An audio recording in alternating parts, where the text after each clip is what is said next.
नमस्कार प्यारे बच्चों, स्वागत है आपका अपने YouTube channel NCERT study point पर।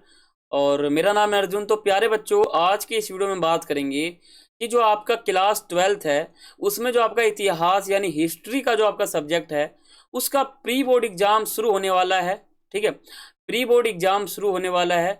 तो उस प्री बोर्ड एग्जाम में किस प्रकार के प्रश्न आएंगे, किस प्रकार का पैटर्न रहेगा, किस प्रकार का मामला रहेगा, तो उसी के अनुसार मैंने एक सैंपल क्वेश्चन पेपर आपके सामने रखा है।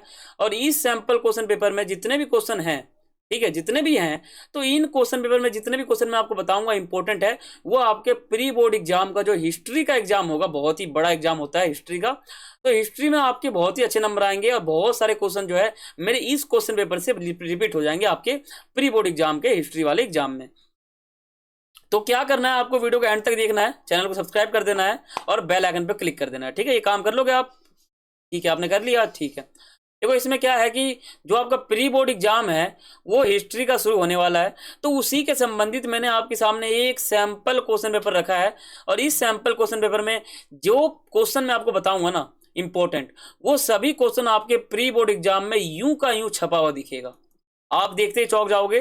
तो इसलिए आप वीडियो को एंड तक देखना, चैनल पे नए हो सब्सक्राइब कर लेना, बेल आइकन पर क्लिक कर देना। ठीक है, वीडियो लाइक कर देना और कमेंट करके बोलना कि आपको वीडियो कैसा लग रहा है। ठीक है, तो पहले क्या है, इसमें सामान्य निर्देश दे रखा है कि क्या क्या इसमें पैटर्न है। देखो इसमें टोटल हमारे खंड अड़ा तक है, 5-6 खंड है हमारे। तो खंड का में क्या है, 1 से 21 तक के जो प्रश्न है ना वो 1 अंक वाले हैं, यानी बहुविकल्पीय प्रश्न है, एमसीक्यू टाइप का। ठीक है, मल्टीपल चॉइस क्वेश्चन एमसीक्यू। जो खंड ख है 22 से 27 तक के 3 प्रश्न है लघु उत्तरी, यानी ऐसे उत्तर देंगे हम जो लघु टाइप का होगा, शॉर्ट क्वेश्चन बोलते हैं उसको। ठीक है, खंड ग क्या है, 28 से 30 तक का हमारा 8 नंबर का प्रश्न है। बच्चों ध्यान देना, 8 नंबर का प्रश्न जो है ना, ये मैंने एक अपने सेपरेट वीडियो में बताया है। मैंने न्यू कोर्स जो है ना वो खत्म करवा दिया है। ठीक है, हिस्ट्री का हमने क्लास 12 का शुरू किया था न्यू कोर्स, वो खत्म करवा दिया है। और मैंने एक नोट्स भी आपको प्रोवाइड करवाया है।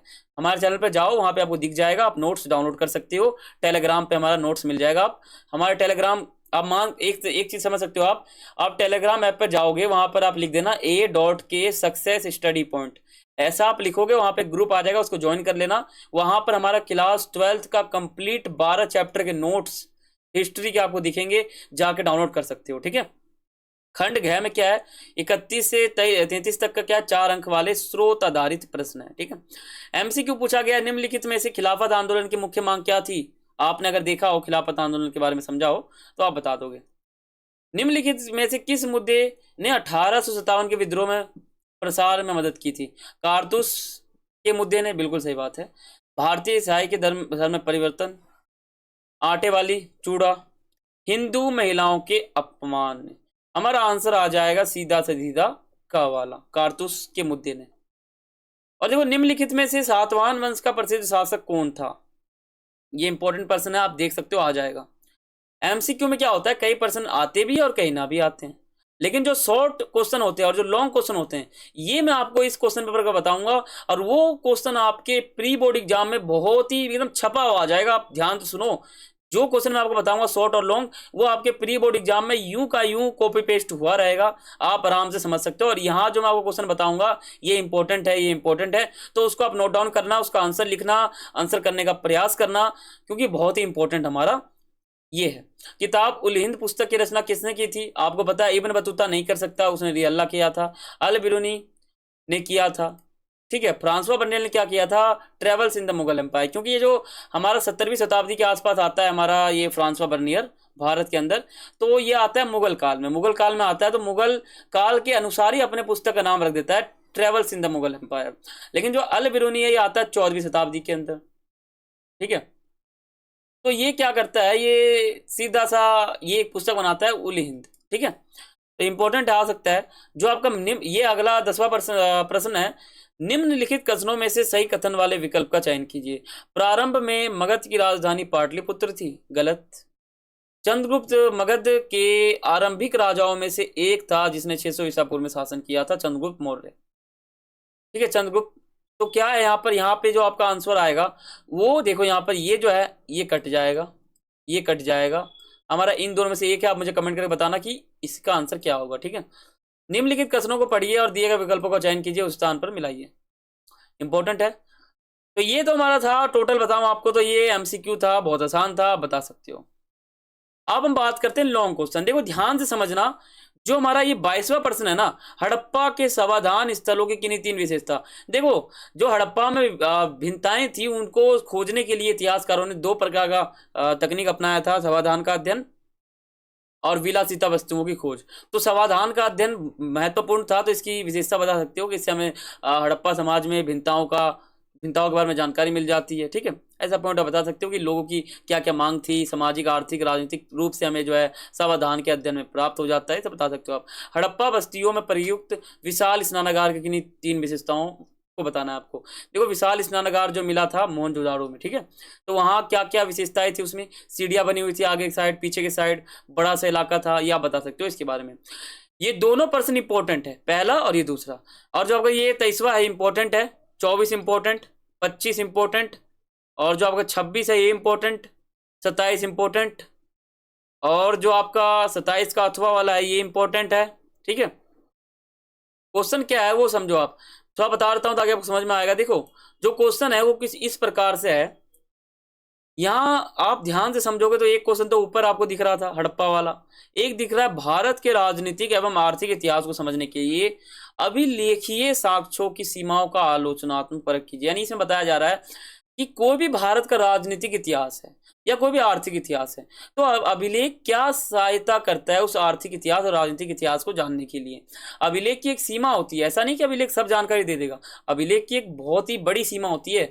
और अभिलेख जो है जानकारी तो देता है, मान लो कुछ लिखा मिल गया, वो किसने लिखा, कब लिखवाया, किस भाषा में था, लिखने का तरीका कैसा है, कितना पुराना है, ये सब चेक होता था। ठीक है, 14वीं शताब्दी के दौरान भारत में संचार की एक अनूठी प्रणाली थी इब्न बतूता के इस कदम। देखो इब्न बतूता क्या करता है, वो भारत के बाजारों में घूमता है और वहां पे दो प्रकार की व्यवस्थाओं का आचरण करता है या फिर बताता है। क्या कहता है, वो बोलता है पहला अश्व डाक व्यवस्था पालन होता था। उसने कहा है कि भारत के बाजार में दो प्रकार के चीजें हैं, अश्व डाक व्यवस्था और दूसरा हमारा पैदल डाक व्यवस्था। ठीक है, बता सकते हो आप, एक्सप्लेन कर सकते हो। 3 नंबर का है, ज्यादा नहीं लिखोगे तब भी आपका काम चल जाएगा। देखो जो आपका 25वां प्रश्न है वो क्या है, विजयनगर साम्राज्य में लागू किए गए अमर नायक व्यवस्था की मुख्य विशेषता। अमर नायक प्रणाली बहुत इंपॉर्टेंट था विजयनगर साम्राज्य के अंदर।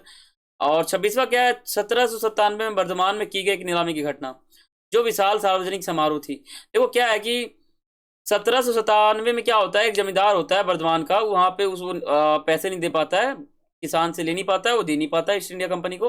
तो क्या होता है, कंपनी उसकी जमीन को नीलामी करती है। तो क्या होता है उसमें जो कलेक्टर होता है ना, उसको अजीब एक पेंच दिखाई देता है, क्या कि यहाँ पे जो भी लोग आ रहे हैं ना, जो नीलामी लगा रहे हैं, बोली लगा रहे हैं, वो सभी जो है उस राजा यानी जो जमींदार है उसके लिए राजा का शब्द का प्रयोग होता था। तो राजा जो है वही उसके ही एजेंट है, उसके ही नौकर चाकर है जो आके बोली लगाते हैं और बाद में पैसे देते ही नहीं, तो दोबारा नीलामी होता है ऐसे। 27वां इंपॉर्टेंट है, और यहाँ पूछा गया एक, ये गिलास फल चेरी एक दिन हमारे मुंह में आके गिरेगा। क्या है कि जो अंग्रेज है ना, वो उनका नजर रहता है अवध पे, अवध पे रहता है, विद्रोही और राज चैप्टर से लिया गया है, अवध पे रहता है। तो अवध पे उनका रहता है नजर अंग्रेजों का। अंग्रेज बोलते हैं जिस प्रकार चेरी फल जो है ना वो इतना महंगा है, लोगों के लिए चेरी फल इतना महंगा है, उस प्रकार जो अवध है ना वो अंग्रेजों के लिए बहुत महंगा था।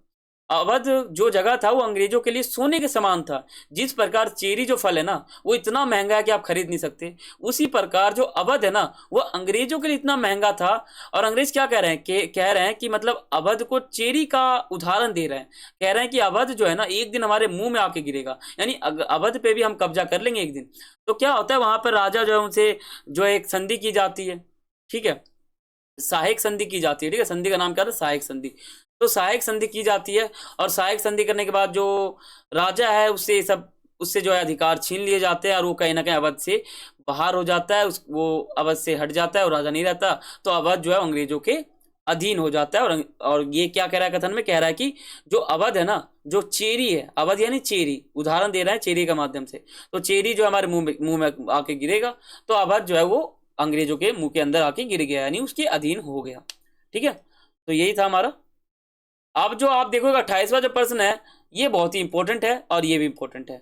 उन साक्ष्यों की परख कीजिए जिससे पता चलता है कि मुगल राजकोषीय व्यवस्था की मुगल राज प्रणाली अच्छी थी। इसमें कहा जा रहा है कि वो मुगल काल के अंदर जब राजकीय बहुत राजकोषीय व्यवस्था थी, यानी भू राजस्व एकत्र करने के लिए जब मुगल काल में व्यवस्था था, उसका वर्णन यहाँ पे करना है और उनके साक्ष्यों की परख कीजिए। ठीक है, इंपॉर्टेंट है। मुगल कृषक समाज में जमींदारों की स्थिति क्या थी? देखो मुगल काल में जमींदार की क्या स्थिति थी आपको बताना है, इंपॉर्टेंट क्वेश्चन है, आप नोट डाउन कर सकते हो।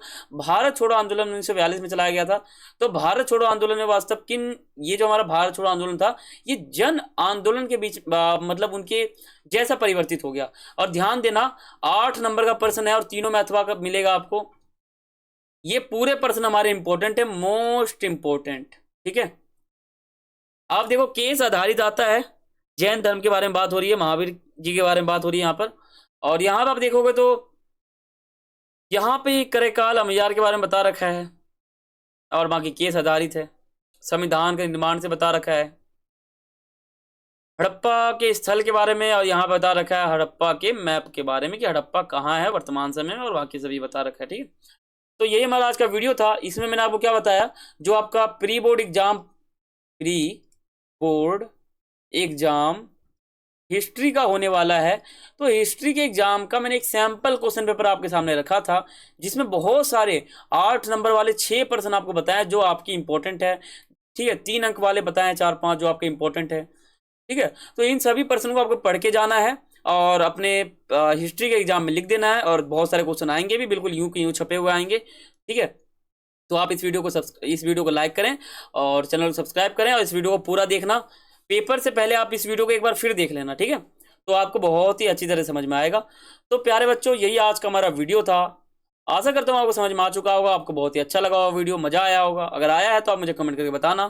ठीक है, बहुत इंपॉर्टेंट हमारा पेपर है ये, और आप इसको करोगे तो आप बहुत इंपॉर्टेंट। देखो यहाँ से ये ध्यान देना, ये सभी क्वेश्चन तो मोस्ट इंपॉर्टेंट है, बहुत ही इंपॉर्टेंट है, और ये ऊपर के भी बहुत ही इंपॉर्टेंट है। इन सभी में से बहुत सारे प्रश्न आपके आ जाएंगे, बहुत सारे प्रश्न आपके प्री बोर्ड एग्जाम में। ठीक है, तो ये हमारा आज का वीडियो था। मेरा मकसद था आपको एक सैंपल क्वेश्चन पेपर दिखाना, ताकि आप एक सैंपल क्वेश्चन पेपर देख सको और आपकी तैयारी कितनी है आप अपने आप को जांच सको। ठीक है, तो यही हमारा आज का वीडियो था। और मैं आपको ये बताना चाहूंगा कि जो आप जब भी सिलेबस कंप्लीट करते हो तो सिलेबस का जो है ना सब्जेक्ट का एक क्वेश्चन पेपर देख लिया करो, तो आपको जानकारी बहुत ज़्यादा हो जाएगी।